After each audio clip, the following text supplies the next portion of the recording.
Once again, we stepped outside our studio. Sky's lightning. It looks like it's going to be a beauty. And we're standing by with Matt Ross of Owens Community College.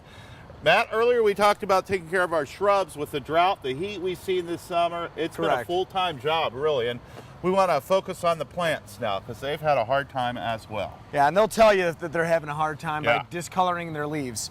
So one thing I wanted to talk about is there's a difference between wilting and disease.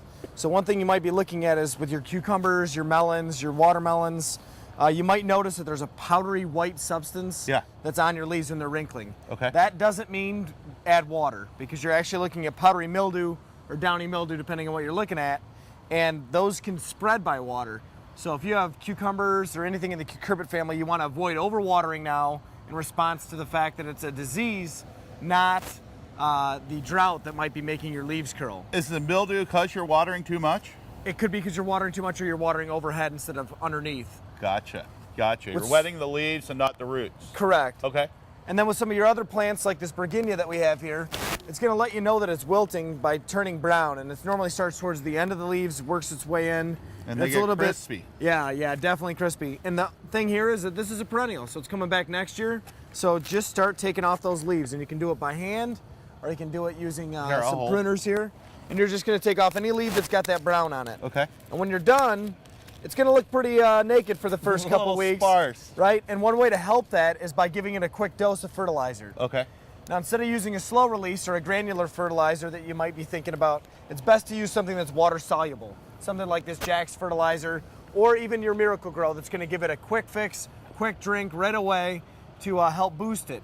Now, you don't want to fertilize too late in the season because you're going to flush out new growth and it's going to get destroyed by frost.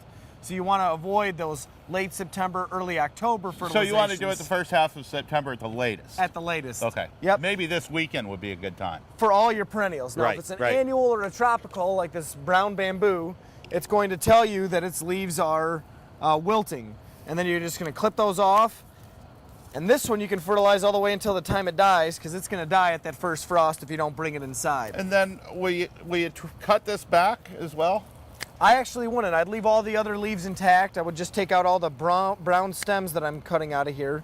And eventually this will bounce back. Hopefully you'll get a nice flush before the end of the season. You could bring it inside if it's healthy enough and disease and pest free. Otherwise, it's going to the wayside anyway when the frost comes. I've got some sawgrass. I like to see it go brown, look like wheat, dry wheat through the wintertime. Do I want to cut that back in the fall or wait till spring? With your ornamental grasses, you always want to wait until the spring, unless if you're trying to control its spread. Okay. So if you have something that spreads by seed, you cut it down to avoid its spread. But for the most part, that's the best thing about having those ornamental grasses, is that beautiful winter structure. That's great. Thanks, Matt Ross from Owens Community College. Thanks so much with gardening tips.